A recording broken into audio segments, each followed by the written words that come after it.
നടിയെ ആക്രമിച്ചു എന്ന കേസിൽ നടൻ ദിലീപിനെ കോടതി വെറുതെ വിട്ടു. ദിലീപ് അങ്ങനെ കുറ്റവിമുക്തനാക്കപ്പെട്ടിരിക്കുന്നു. കേസിൽ കൂട്ടബലാത്സംഗം നടന്നുവെന്ന് തെളിഞ്ഞെങ്കിലും ഗൂഢാലോചന കുറ്റം ദിലീപിന്റെ പേരിൽ തെളിയിക്കാനായില്ലെന്ന് കോടതി നിരീക്ഷിച്ചു.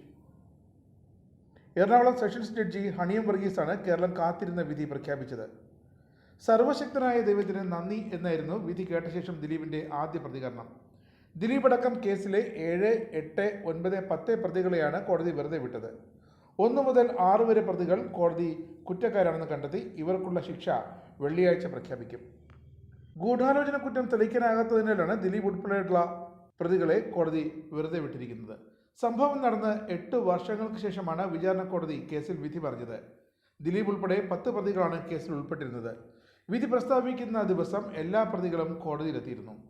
പൾസർ സുനി എന്ന് വിളിക്കുന്ന Sunil NS, Martin Antony, B Manikandan, VP Vijeesh, വടിവാൾ സലീം എന്ന Saleem H, Pradeep, Charlie Thomas, Dileep എന്ന P ഗോപാലകൃഷ്ണൻ, മേസ്തിരി സെൽ എന്ന സനൽകുമാർ, ശരത്ജി നായർ എന്നിവരാണ് കേസിലെ 1 മുതൽ 10 വരെയുള്ള പ്രതികൾ.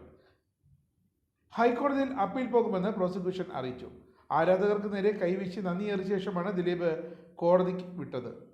ഇത് അന്തിമ വിധിയല്ലെന്നും നീതി ലഭിക്കുന്നതുവരെ അതിജീവിതയ്ക്കൊപ്പം ഉണ്ടാകുമെന്നും കേസിലെ അന്വേഷണ ഉദ്യോഗസ്ഥയായ ബി സന്ധ്യ IPS പ്രതികരിച്ചു. പ്രോസിക്യൂഷൻ വേണ്ട രീതിയിൽ കേസ് അവതരിപ്പിച്ചില്ല എന്നും സന്ധ്യ പ്രതികരിച്ചു. ദിലീപ് ഫാൻസ് അസോസിയേഷൻകാർ വിധി അറിഞ്ഞതിന് പിന്നാലെ ആഘോഷവും തുടങ്ങിയിരുന്നു.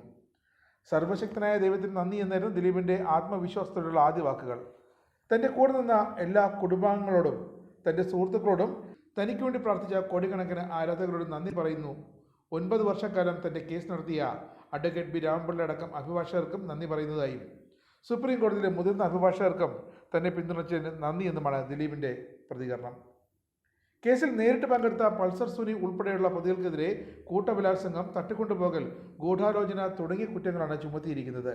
കൃത്യത്തിൽ നേരിട്ട് പങ്കെടുത്തില്ലെങ്കിലും സംഭവത്തിന്റെ മുഖ്യ ആസൂത്രകൻ എന്ന് പ്രോസിക്യൂഷൻ ആരോപിക്കുന്ന 8ാം പ്രതി ദിലീപിനെതിരെയും ബലാത്സംഗത്തിന് കൊട്ടേഷൻ നൽകി എന്നടക്കമുള്ള കുറ്റങ്ങൾ ചുമത്തിയിരുന്നു. 6 വർഷം നീണ്ട രഹസ്യ വിചാരണ പൂർത്തിയാക്കിയാണ് കോടതി ഇന്ന് വിധി പ്രസ്താവിച്ചത്. 2012 മുതൽ ദിലീപിന് തന്നോട് വിരോധമുണ്ടായിരുന്നു എന്നായിരുന്നു നടിയുടെ മൊഴി.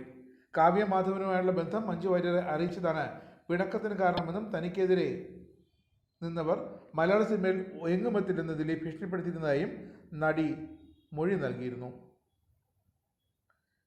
ദൃശ്യങ്ങൾ പകർത്തി നടിയെ ബലാത്സംഗം ചെയ്യാൻ പൾസർ സുനിയും സംഘവും ഇതിനു മുമ്പും ശ്രമിച്ചിരുന്നതായി പ്രോസിക്യൂഷൻ കോടതിയെ അറിയിച്ചിരുന്നു. 2017 ജനുവരി 3 ഗോവയിൽ വെച്ച് കൃത്യം നടത്താൻ ആസൂത്രണം ചെയ്തെങ്കിലും നടി നേരത്തെ മടങ്ങിയതിനാൽ നടന്നില്ല എന്നാണ് പ്രോസിക്യൂഷൻ കോടതിയിൽ വാദിച്ചത്. എന്തായാലും ഹൈക്കോടതിയിൽ വിധിക്കെതിരെ അപ്പീൽ പോകുമെന്ന് പ്രോസിക്യൂഷൻ വ്യക്തമാക്കി കഴിഞ്ഞു. ദിലീപാകട്ടെ തനിക്കെതിരായ ഗൂഢാലോചന കേസ് തെളിയിക്കാൻ പ്രോസിക്യൂഷൻ സാധിക്കാത്തതിലും കോടതി അത് അംഗീകരിച്ചതിലും ഏറെ സന്തോഷവാനുമാണ്.